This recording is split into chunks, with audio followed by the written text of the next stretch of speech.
Some folks are just getting introduced to DIY, which can make it feel really new. But like many things that feel new to us in language, it's older than we might think. Maybe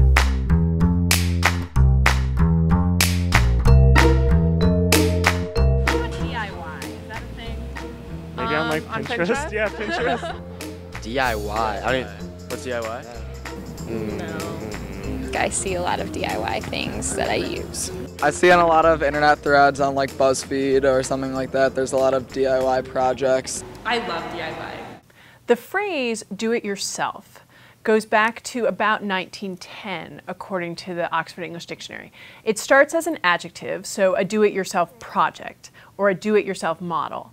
And by the 1950s, it's also become a noun. So you could say something like, I'm a big fan of do-it-yourself.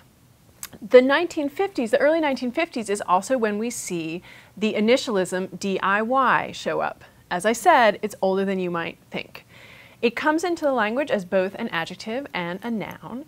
And for example, people talked about a new Black & Decker product as popularizing DIY. I did a search of Google Books using the Ngram viewer, and what I found was that do-it-yourself, the phrase, really takes off in the language in the 1950s. Then in the 1970s, DIY suddenly hits the books, and we see that with a dramatic increase. And around that time, the phrase do-it-yourself starts to decline in usage. It's still more popular than DIY, but DIY is certainly out there. And I think a lot of people are now coming into contact with DIY through websites like Pinterest and Reddit.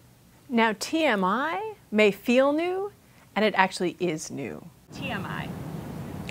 Internet, TMI. too much information.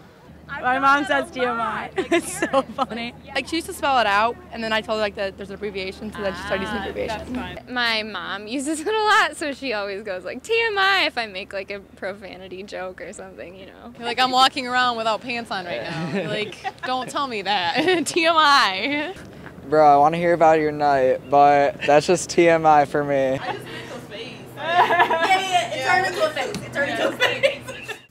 TMI was added to the Oxford English Dictionary in 2009, and they cite it back to 1996 as an initialism for too much information.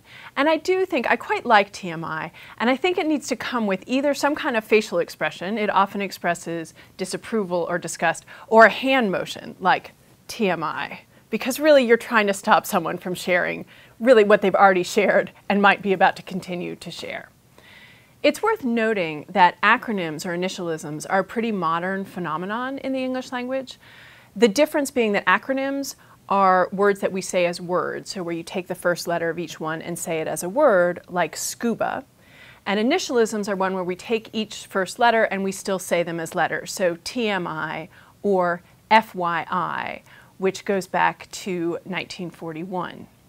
So acronyms, initialisms, relatively new, TMI, much newer. And I have to say, some of these new acronyms and initialisms will stick, some won't, but I'm rooting for both DIY and TMI.